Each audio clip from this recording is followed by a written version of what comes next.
Welcome to the Bearcat Beat on LSPN, where each week we share conversations about everything that makes Sherman ISD athletics so great. I'm your host, Chris Daly. Sherman Bearcat Athletics represent the heart and soul of our community, where champions are made both on the field and in the classroom. Our student athletes embody the Bearcat spirit through dedication, perseverance, and excellence, creating memories and building character that will last a lifetime. Remember, it's better to be a Bearcat. This is just one of the many amazing things that the Booster Club accomplishes throughout the year for all sports. If you're interested in joining the Sherman Athletic Booster Club, or if you want to purchase some merchandise to show your Sherman Bearcat love, you can visit the website at shermanisd.net under the Athletics tab. All right, everybody, welcome back to the Bearcat Beat. I'm Chris Daly. I am joined once again by softball head coach Reeca Huntsman. How you doing, Coach? Yeah. Nice. So 8-8. That's a great start compared to what happened last year. Yeah. And we started off really, really strong, and then you can kind of tell as we get through tournament season's really, really tough. We're playing 5 or 6 games in a weekend, and if you rely on a pitcher and a catcher and then you don't have a lot of depth in certain positions and you're playing the game of if I move one here and I move somebody else there or whatever it may be. Yeah. Towards the end of tournament season, you can tell a lot of teams and where they are. But yeah, we toughed it out. We're through tournaments. We're starting district this week. I love that. And where do you think you are in terms of player development? Are you where you wanted to be, or how does it look for you? Yeah. So one of the goals this year, we knew we graduated a couple and we had some freshmen maybe had a chance to play and get some playing time. The goal was really to see some different people in some different positions and then get some experience whether it's at the plate or on defense. And we were able to do that. We did a really good job of that. So I'm pleased with that part of it. Nice. And if you could highlight some of the players that have stepped up, maybe some of the surprises that have shown themselves. One I think we knew about, but maybe others didn't know about it. Halia Feeney, she's stepped up at the plate tremendously. Last year, as a freshman, towards the end of the season, she started her bat started to get kind of hot, and then as a freshman would do, she'd have a couple of really good at bats, and then maybe the next one wasn't so great, and she would kind of ride the roller coaster. But just having that year of experience, I expected big things from her, and she's definitely done that. Her bat it's on fire right now. I love that. And that's one of the things we talked about last time. You had said that if you were going to identify this team, it was by their bats. And how do you think that has turned out? I think there were glimpses of, greatness. I think our whole lineup, you would go through at points in time and they looked really, really good. And then as we do, sometimes our bats will go quiet later in games, and that's something we've been focusing on is later in games, not letting our bats get quiet and still trying to score and be a presence on the offensive side. We've done that.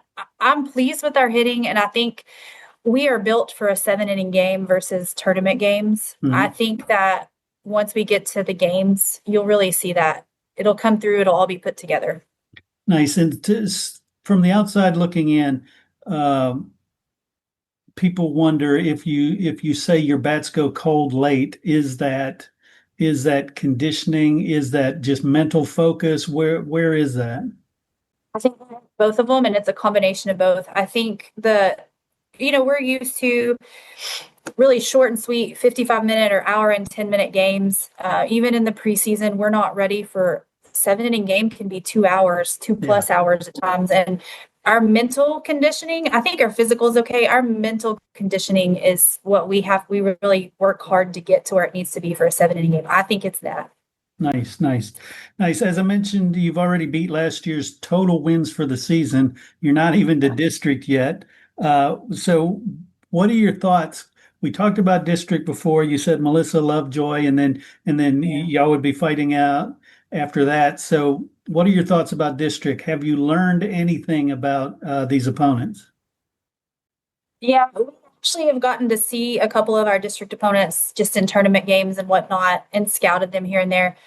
The pitching in our district, I think, is from last year to this year is actually even better. Wow. There were a couple surprises. I think Anna has their pitcher back.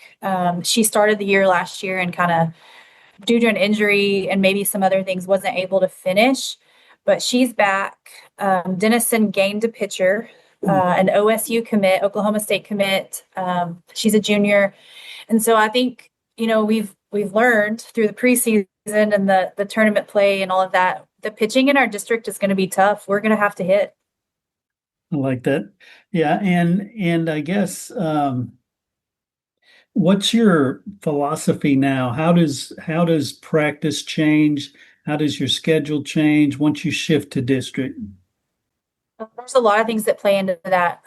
After tournaments, moving into district, our positions on defense are usually a little more set, or at least we have a better idea of what to focus on. So the practices on the defensive side become a little easier as far as the planning goes, and on the part of the athletes and knowing where they're supposed to be and when, and really what their focus is. So they're a little more defined in what they're looking at. So, for instance, I have Aubrey.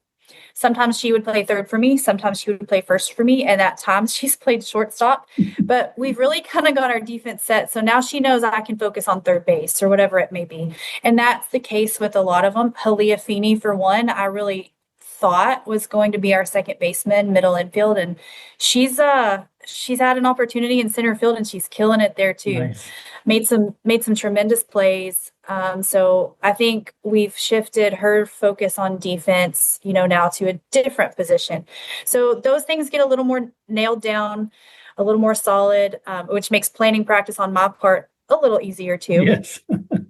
Yeah, there's a bunch of things like that we've gone back to, and now we can refine a little bit. So practices become a little easier.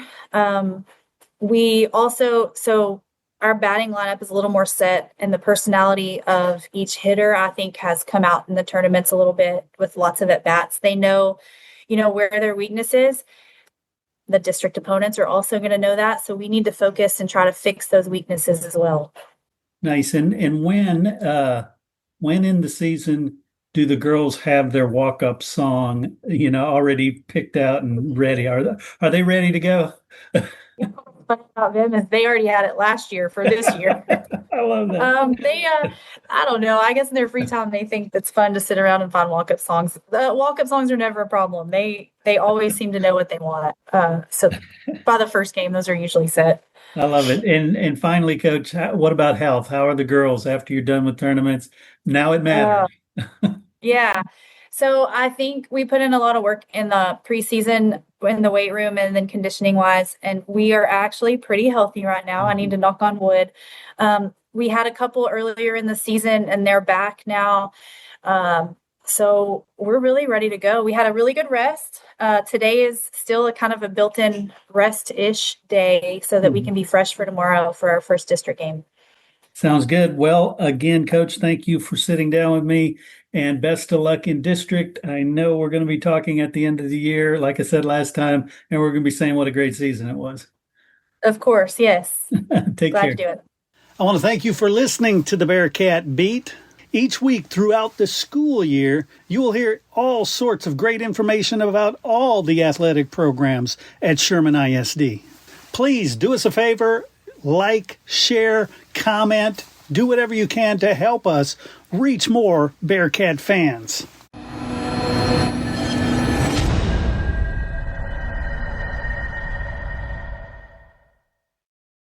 Hey Coach, Lone Star Gridiron has been the leader in Coach's Show podcasts for 20 years, and now you can get your own Coach's Show podcast each week during the season as a fundraiser for your booster club. Yes, booster clubs all over are using these podcasts to help their sports programs. You get to share the stories of your program and your kids to a huge audience and make money. We started with just football, but this year have expanded to make them available for all sports. Call 713-269-4620 to find out the details and get your Coach's Show started.